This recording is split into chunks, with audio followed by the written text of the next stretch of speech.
आज हमें हिंदी से संस्कृत में अनुवाद करने का अभ्यास करेंगे। इसके लिए हमें पहले किन किन की जानकारी होना जरूरी है, ये जो है पहले बताते हैं, बता भी चुके हैं। सबसे पहले हमें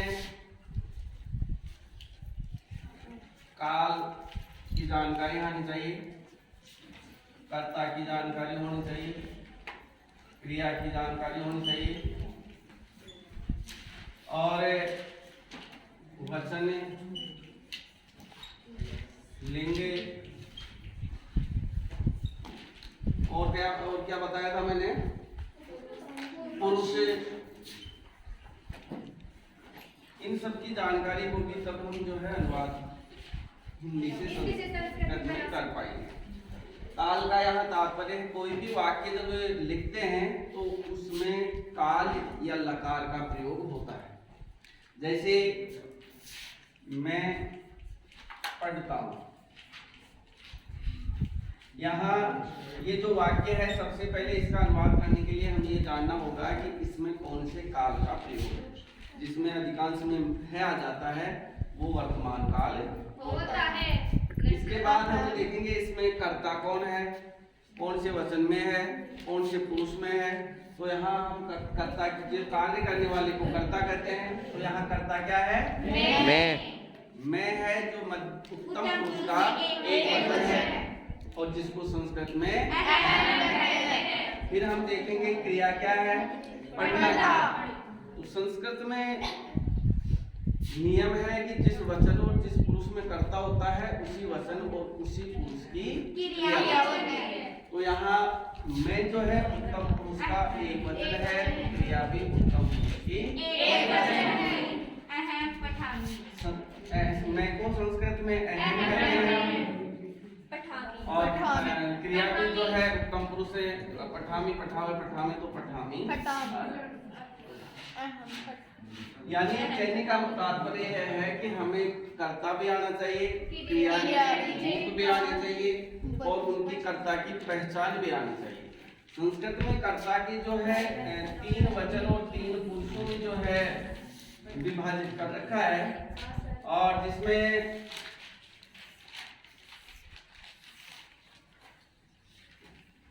अन्य भाषाओं में जो है कर्ता केवल एक वचन और बहुवचन नहीं होते हैं, लेकिन संस्कृत में जो है 3 वचन होते हैं। एक के लिए एक वचन का उपयोग होता है, जहाँ संज्ञा शब्द या सर्वनाम शब्द 2 हैं वहाँ द्विवचन का प्रयोग और 2 से ज्यादा है वहाँ बहुवचन का प्रयोग। इसी तरह से कर्ता को जो है पुरुषों में बांट रखा है, प्रथम पुरुष, मध्यम पुरुष,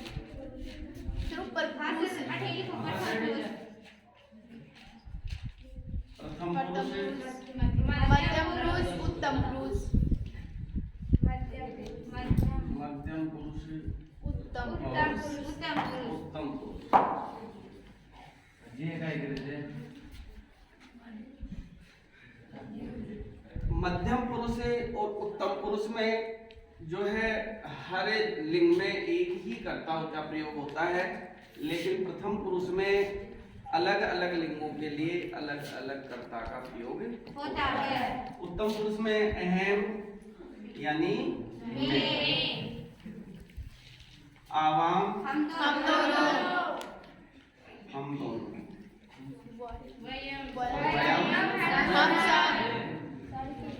हम सब। इसी तरह मध्यम पुरुष में तुम यानी तुम या तू, एक बात, युवा,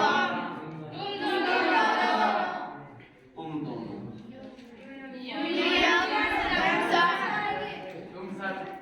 तुम सब।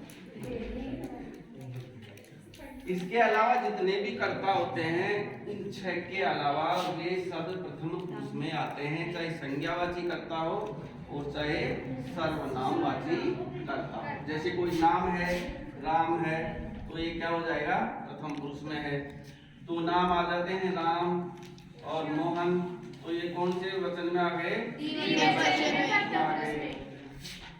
राम, श्याम, मोहन ये 3 नाम आ गए, तो ये प्रथम पुरुष का बहुवचन। यानी एक नाम होता है वो एक वचन प्रथम पुरुष है, 2 नाम है द्विवचन, द्विवचन बहुत से प्रथम हैं पुरुष बहुवचन। बहुवचन। ऐसे ही जो अन्य सर्वनाम है वह है, यह है, वे हैं, ये सब जो है प्रथम पुरुष में आते हैं।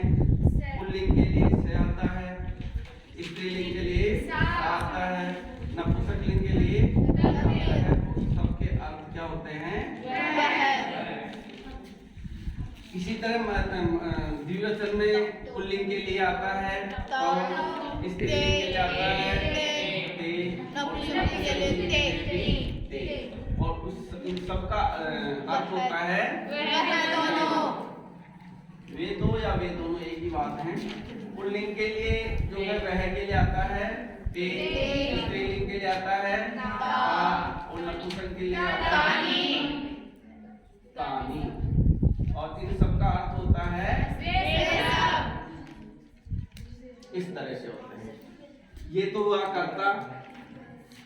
इनके हमें हर कर्ता के मुख्य वाणी बिना देखे याद होना चाहिए कि कौन सा कर्ता, कौन से वचन और कौन से पुरुष है।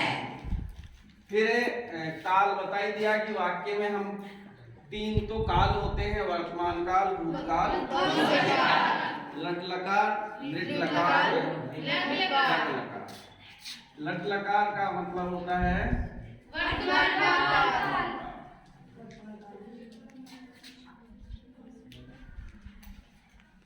लंग लकार का मतलब होता है भविष्यकाल। लंग लकार का मतलब, और लिट लकार का मतलब होता है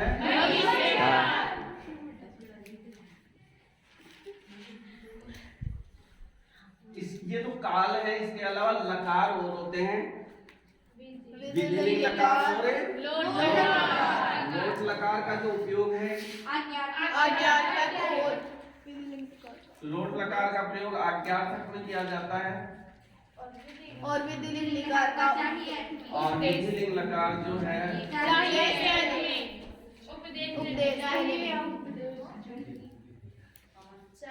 उपदेश इसका उपदेश या चाहिए के लिए किया जाता है।